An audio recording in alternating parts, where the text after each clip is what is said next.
नमस्कार फ्रेंड, हे बघा मुगाची डाळ आहे. आता आपण त्याला धुवून मुगाच्या डाळीची आमटी बनवणार आहे. टाकायचं पाणी काढून घेतलं, पाणी टाकून घ्यायचं. हळद तो शिजवून घ्यायची. डाळ शिजवून झाले बघा. अशी डाळ शिजवून बनवूया. ह्यात टाकून घ्यायचं तेल.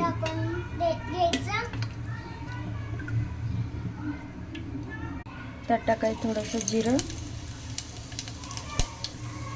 जिरं टाकून झाल्याने कोथिंबीर आणि लसूण कुटून घेतलेलं आहे ते टाकायचं. हलवून घ्यायचं. तर टाकायचं टमाटर.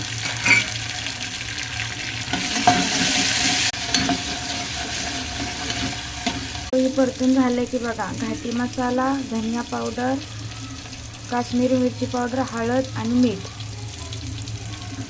टाकून मस्त ही भाजून घ्यायची. त्यात टाकायची. त्यानंतर हलवून घ्यायची. किती मस्त झाली आहे आपली डाळी.